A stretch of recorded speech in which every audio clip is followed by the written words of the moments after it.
Salut, moi c'est Marie Crevette. Je suis une auteure et illustratrice de bande dessinée et je me suis lancé le défi fou de réaliser ma première BD en un an. Dans cette vidéo, tu vas découvrir les coulisses de création de ma première BD et je vais te montrer là où j'en suis pour le moment.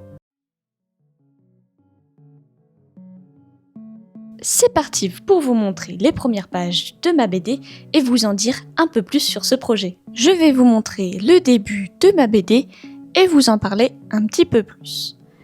Donc, ma BD s'appelle L'Odyssée des perles et c'est l'histoire d'Alizarine, une jeune fille qui lit beaucoup et qui est en quête de sens. Elle vit avec son grand-père qui va lui parler de l'Odyssée des perles. L'histoire raconte qu'avant, il n'y avait que le chaos.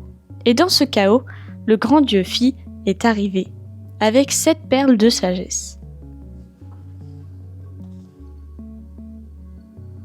Il a confié les perles de sagesse aux 7 plus grands sages du monde et a bâti un temple. Il a expliqué que les sages pourraient confier leurs perles à ceux qui réussiraient leur épreuve.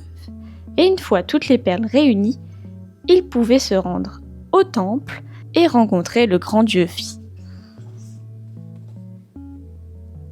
Quand le grand-père d'Alizarine était plus jeune, il avait tenté cette quête, mais il avait échoué. Sachant que sa petite fille était en quête de sens, il lui propose de partir à l'aventure.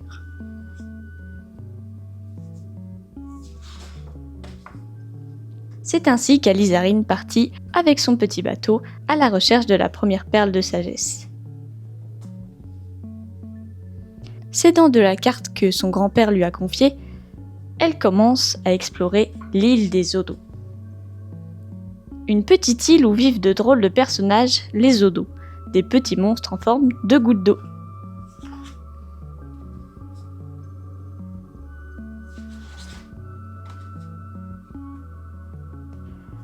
Après une bonne nuit de sommeil, elle va commencer ses recherches.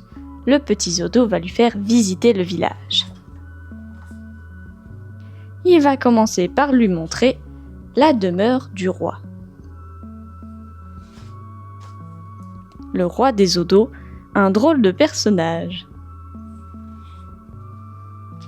Il lui explique que dans son pays, il s'en fiche un peu des règles et de la bienséance.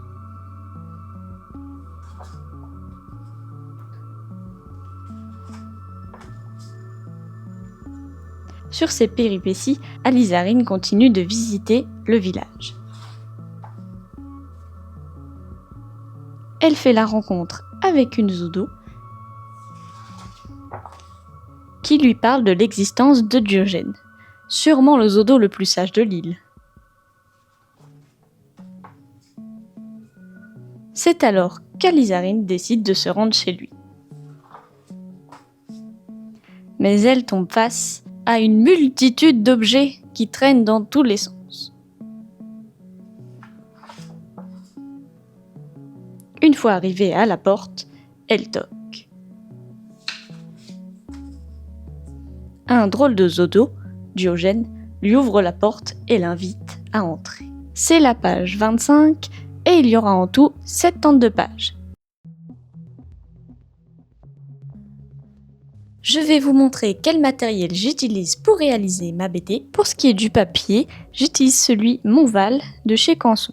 Il est très bien, très pratique. Le crayonné, j'utilise bêtement un Critérium. Pour ce qui est de l'encre, j'utilise un stylo plume de chez Lamy avec une cartouche rechargeable et j'utilise cette encre qui est de Rower Klinger, je sais pas le dire, mais c'est une très bonne encre qui résiste à l'eau. J'utilise des pinceaux Cotman de chez Winsor & Newton. Et pour ce qui est de l'aquarelle, c'est aussi une palette de chez Winsor & Newton, mais j'ai rajouté du violet. À la base, il y avait une aquarelle blanche, mais en toute sincérité, ça sert à rien. Je me demande bien qui peut utiliser l'aquarelle blanche, mais bref, j'ai rajouté du violet à la palette d'origine.